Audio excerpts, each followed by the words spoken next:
সকলোৱে আহি দলে বলে এই যে তামোলপুৰত আজি খাদ্য সভা অনুষ্ঠিত হৈ আছে সেই খাদ্য সভাটো সফলমণ্ডিত কৰিব বুলি আশা ৰাখিলো আৰু খুবেই ভাল লাগিছে এই অনুষ্ঠানটো ভিতৰত যাই চাওঁ কি হৈ আছে ধন্যবাদ माखासे हाबाफारि अलरेडि लानाय जाबाय जोंहा भबेश कलिता बिथाङा फैनानै माखासे बेखेवनाय हाबाफारियाव बाहागो लादों आरो दिनैनिफ्रायनो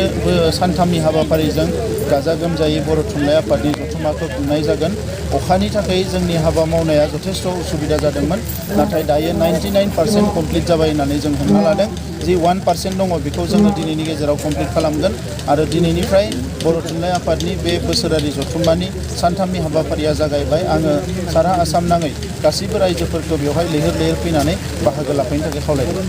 हाबाफारिया दिनै माखासे बेखेवनाय हाबाफारि दङ सान्दै मेला दिनैनिफ्राय जागायगोन गाबोन माखासे बर' थुनलाइ आफादनि बान्था राननाय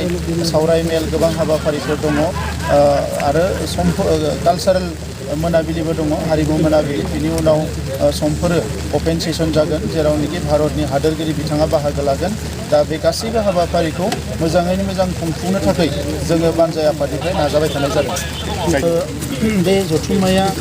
बर' थुनलाइ आफादनि थाखायल' नङा बेयो दुलाराय बर' माहारिनि थाखायनो मोनसे गोनांथार जथुम्मा मानोना गिबि खेबनि थाखाय भारतनि राष्ट्रपतिया भारतनि हादोरगिरिया फैनानै बेवहाय गाहाय आलासि महरै बाहागो लागोन साथाम चिफ मिनिस्टारा बाहागो लाफैगोन गभर्नर फैगोन आरो गोबां माखासे दैदेनगिरिफ्रा बेवहाय बाहागो लाफैगोन दा बेनिखायनो बे बर' थुनलाइ आफादा जे बर' हारिनि थाखाय